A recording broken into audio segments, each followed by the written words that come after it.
Ladies and gentlemen, what is happening in Kisii, actually the Gusii region? Gusii region has two areas, two counties to be specific, Nyamira and Kisii County. Nyamira, to be honest, has been relaxed, both in terms of development, in terms of leadership. Leaders have been doing their own things. The MCAs are doing their own things.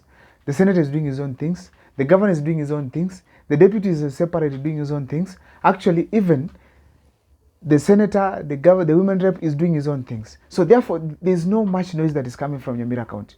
But let's come to Kisii County now. Kisii County, it has been noise since the 2022 general elections. Now, recently, there are a few activities that occurred within the country, particularly when William Ruto was around.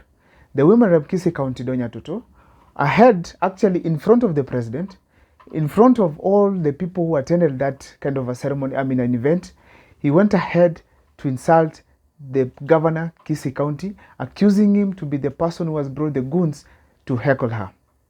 Now, let me take you back slightly before I talk about these sentiments that the women rep Kisii County made in that kind of an event.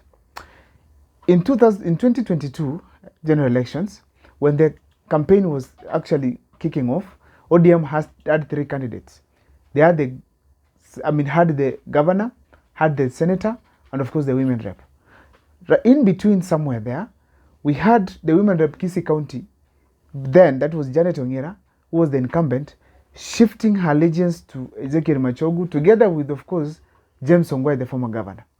Simba Arati then now calculated, he decided to support a different women rep. That was Donya Tutu.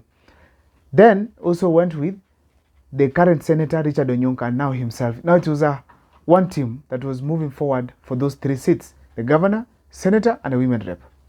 Now, Donya Tutu was not elected by the ODM ticket, under the ODM ticket. Instead, she was elected by another party. I think it was DAP. So therefore, it was very clear that Donya Tutu was not elected because of the party. Now, then why was she elected? Donya Tutu, to be honest here, she was elected because of the support and the wave of none other than the Kisii County Governor, Simba Paul Arati. So therefore, Donya Tutu was not elected because she was popular. It was because of the support she received from Simba Arati. Those who went against Simba Arati, particularly James Ongwae and of course Janet Ongera, they were all thrashed. Now, Richard Onyonka won very well actually. Also, it was as a result of the support that he got from who? From Simba Arati. So therefore, all those that fell under the wings of Simba Arati, they succeeded. But those who went against him, particularly from the Zimio side, they failed. So therefore, it has to be very clear, Simba Arati played a significant role in the winning of Donya Tutu, the women rep Kisii County. Now, let me take you back to now the sentiments she made. Donya Tutu made some sentiments accusing Simba Arati of bringing goons or people to heckle her. These two people are in different positions. Donya Tutu is not going to go for the gubernatorial seat. Even if she goes for that seat, she cannot win.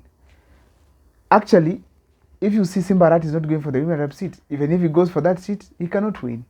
These people are in different areas, pursuing different careers as far as the seats in politics are concerned. But what are they fighting over? Why is Donya Tutu feeling that Simba Arati is bringing goons for her? Yet, the greatest enemy of Simba Arati was William Ruto was there. Yet, he was allowed to speak. Of course, after the handshake now, they could be friends. Therefore, it's very clear that Donya Tutu's sentiments were misplaced and not really good to make at that point, particularly when the president is around. Let me clarify on that point. Now, first of all, leave alone the president being present. Donya Tutu has to know that there are very many things that occurred which can actually justify the heckling that she has received in Ruzi region. That was not the first time. She went to a certain funeral, she was heckled, she blamed an MCA. She has now gone to another function, she has been heckled, she has blamed the governor. She will move to another place, blame someone else. That will continue now and then until when she will learn that the people don't just heckle people, don't heckle their leaders. That has to be very clear.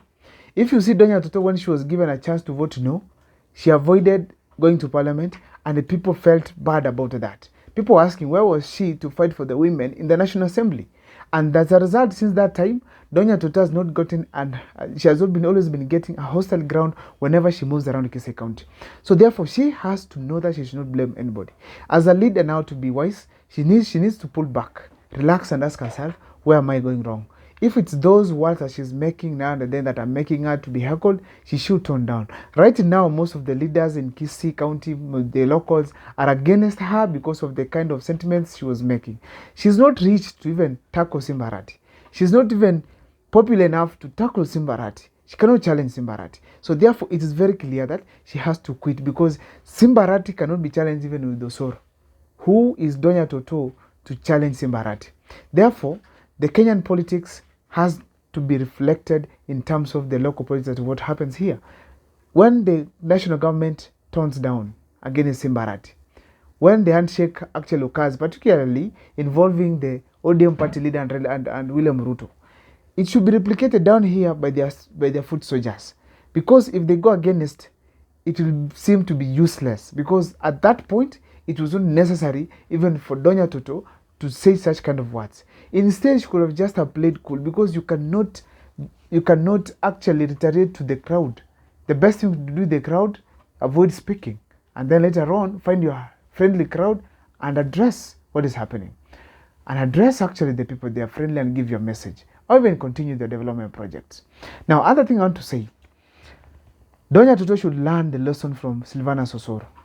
When Silvanus Osoro went against Simba Arati, he found it very hostile. He could not even step in Kisii. Actually, people were abusing right, left, and center, and he did not gain popularity. Instead, people started hating him. Now, Donya Toto is doing the same mistake. Another person who actually Donya Toto should learn to, is from Zairi Janda.